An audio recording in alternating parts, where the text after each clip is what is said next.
So rare, so rare, so fine. Bonjour. Dans le monde actuel, énormément de choses sont tabous et donnent lieu à de nombreux préjugés. Aujourd'hui, nous avons décidé de vous faire changer d'avis sur les tabous et préjugés. Pour cela, nous avons choisi de parler des menstruations au cinéma ou bien dans les pubs. Le sang, c'est hors de question, dégueulasse. Dès les années 1964, Disney met en scène un de ses petits films produits en 1946 qui s'intitule L'histoire de la menstruation. Et elle explique en détail tout ce qu'il faut savoir sur les règles en à peu près 10 minutes. En 1977, le film Diabolomante, réalisé par Jane Curis, nous montre le moment où une jeune fille a ses règles. Sa mère réagit de manière anodine en lui mettant 2 baffes. Ces 2 baffes sont synonymes de « bienvenue dans ta vie de femme, ma chérie ». Les règles Burke, souvent synonymes d'humiliation extrême, l'apparition d'épisodes est souvent horrible ou traumatisante dans les films et met en scène des adolescents. La pauvre Carrie du film Brian De Palma a ses règles pour la première fois dans la salle de bain commune du lycée. Et ses camarades de classe la harcèlent en lançant des visières et en scandant « Mettez un bouchon dessus ». Pétrifiée, la jeune fille déploie pour la première fois ses pouvoirs maléfiques en réponse au comportement violent dont elle a été victime. Un peu plus tard, dans les années 2000, les règles sont toujours tabous, mais beaucoup moins qu'avant.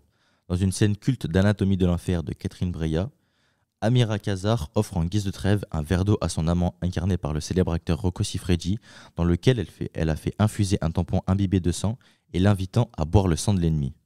Dès les années 2010-2021, c'est dans un tout autre registre que ce rapport aux règles pendant les rapports est traité dans un film, comme dans Les chansons que mes frères m'ont apprises sorties en 2015. Avant de faire l'amour, le jeune Johnny retire le tampon de sa petite amie sans en faire grand cas.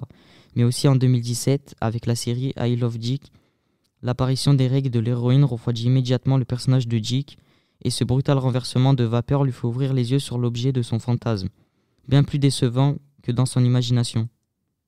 So rare, so rare, so fine. I'm so glad you're... Nous venons d'écouter un passage de la pub Nana. Aujourd'hui, le sang, les règles et tout ce qui est lié au corps de la femme est mal vu ou tabou, notamment dans les pubs pour les tampons ou les serviettes hygiéniques.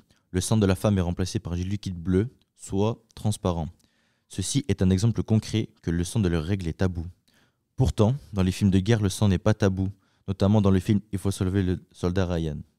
De nos jours, nous commençons à remarquer une évolution dans la représentation des règles chez les femmes.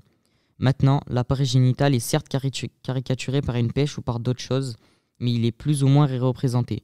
Le sang fait aussi son apparition même s'il n'y a que 2 petites gouttes.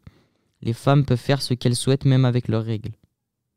Pour finir, nous pensons que les femmes doivent être mieux vues vis-à-vis de leur corps et de leur menstruation. Ces choses-là ne devraient être pas tabous.